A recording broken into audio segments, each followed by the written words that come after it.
Good morning. Good morning and welcome to Frontiers of Knowledge segment of Dr. Lamba's Awakening Call. 3D concept has taken the world by a storm, and every day we hear new ideas, new developments, new achievements. But what Dubai has done is absolutely mind-boggling. They have taken 3D printing to a whole new level. And when I say whole new level, I mean literally to a whole new level. They made a building,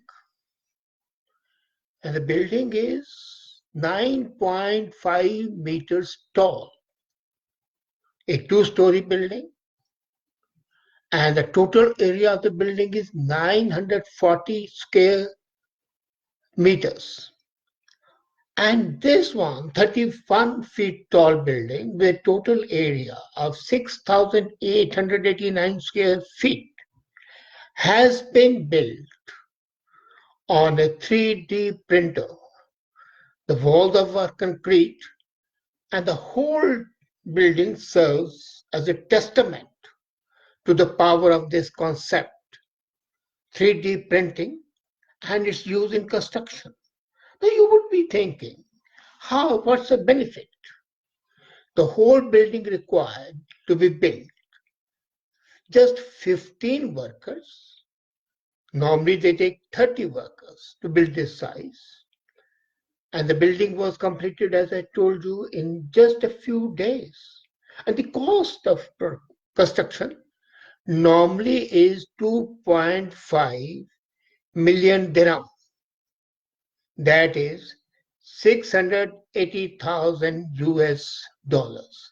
And now it was built at less than 1 million dirham. That is just 270,000 US dollars. So saving of about 400,000 US dollars. Wow. And it also gives us a new lesson, a new insight that 3D printers can be used to create architecturally interesting structures. And this could be just of the many virtual, impressive 3D buildings to go up in Dubai. The building is designed architecturally with different shapes to show that it's possible to construct a variety of designs. Really, this development is something which is mind-boggling. And when I read about this news, I thought I must share it with you. But then frontiers of knowledge are not refined only to this. Imagine, Japan has just unveiled a vision of a car of the future. And this car is made entirely from wood. The structural tub of a cellulose nanofiber is super strong, super light material delivered from the plants. As a matter of fact, it's 22 groups combined hands, they joined hands to create this vehicle. And the Japan Ministry of Environment unveiled it this week at the Tokyo Motor Show. The wooden parts does look futuristic. I had a look at the pictures. It has butterfly doors and very sharp angles. The cost is going to be much less. The weight is going to be much less. And the speed at present is limited. It's just 12 miles per hour. That's 20 kilometers an hour. But they say it is in the early stages of conceptualization. And this prototype can easily go up to 100 kilometers an hour. As a matter of fact, for the city driving, it shall be a boom. And who knows that wood cars might replace the metal cars altogether. And being light, they'll be easy to maneuver. They'll be consuming less fuel, so they'll be energy conscious, energy saving. This is something absolutely out of this world. And now something which really did interest me and intrigue me. We always suffer pain. And which they normally take analgesic immediately to dull our pain. But there's no treatment. And according to the latest research, the best treatment is holding hands.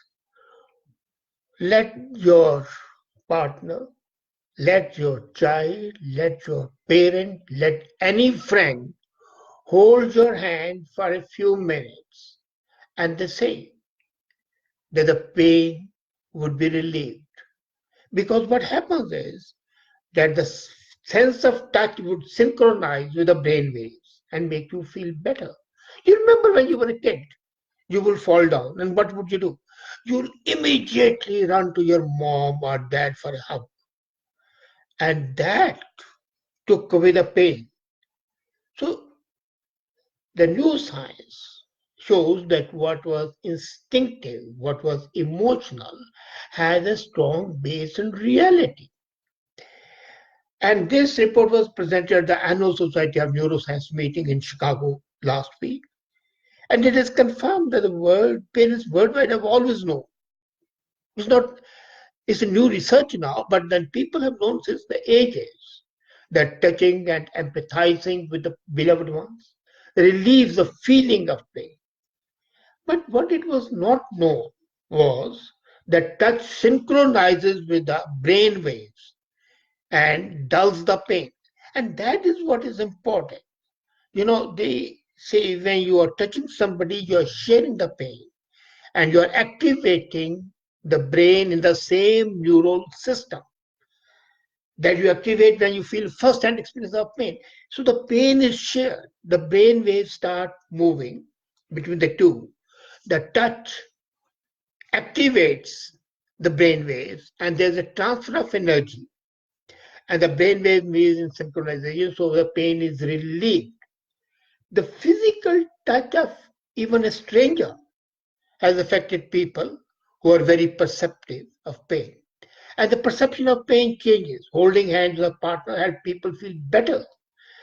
And because when the partner or one loved one, a relation, a close one, holds your hand, there's a heat stimulus to their arms like a mild burn.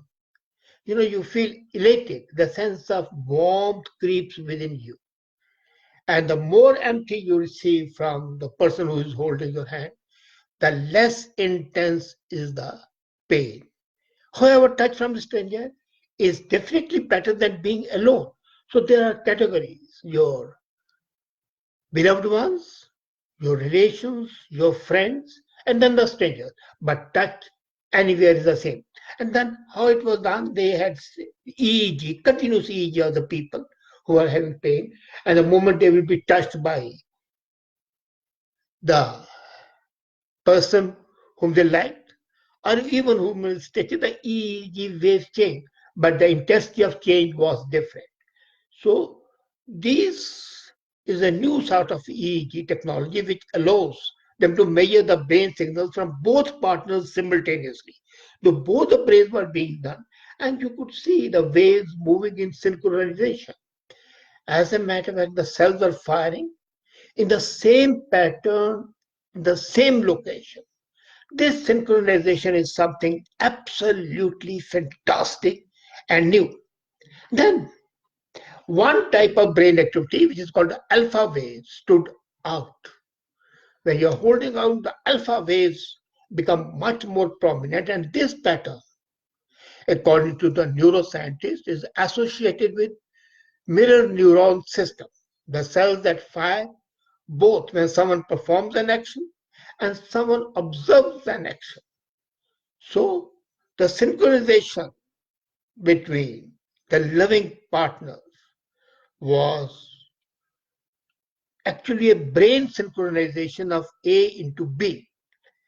And this synchronization indicates that the partner's pain and efforts to control the pain was fantastic. So if you are feeling pain, having pain, hold hands.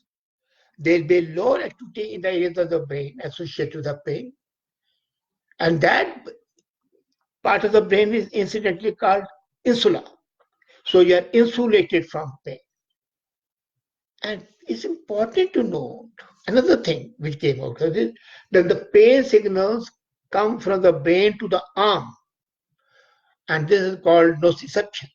And then those signals dissipate further.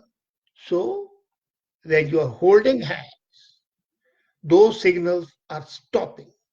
And when those signals stop, you are having less pain.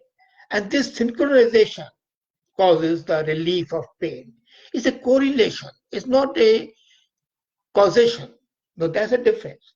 It doesn't cause the pain to start, but because of the correlation, the pain stops. Wow.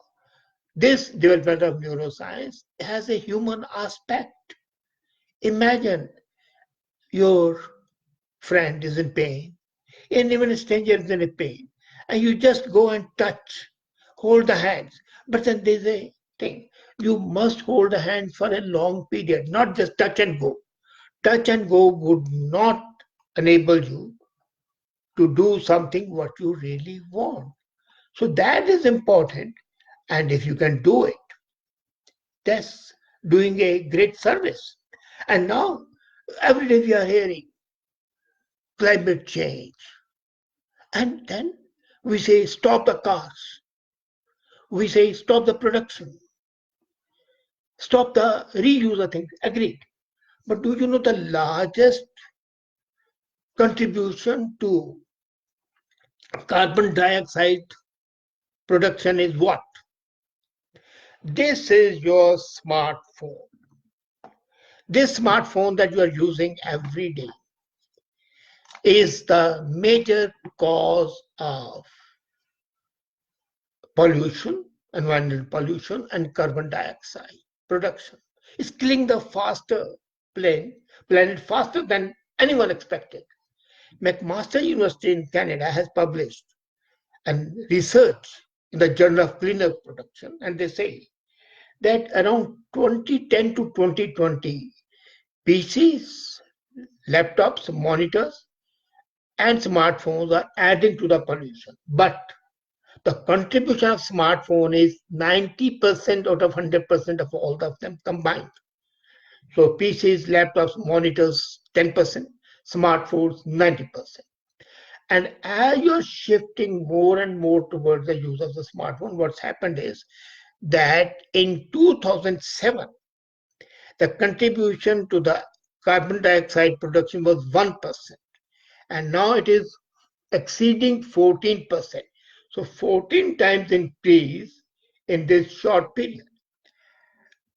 They are very bad for two purposes. One, the average life cycle is 2 years. So then they have got to be disposed.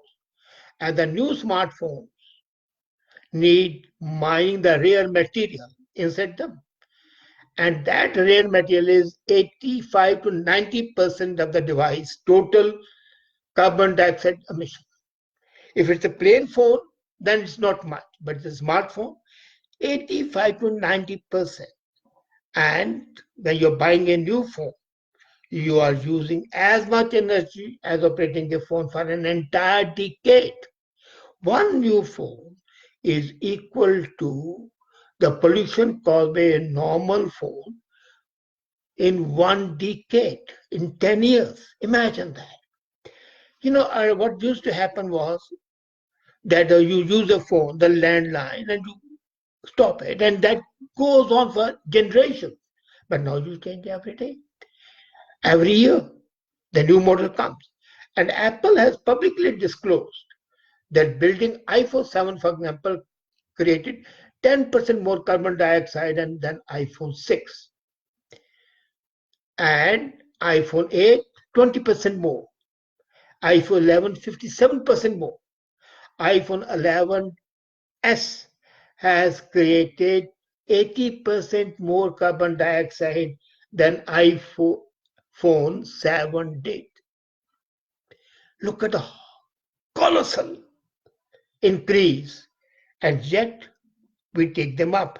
And not a single politician has said, stop using the phone. Why? Is it because they are getting more cutbacks from the industry, or what?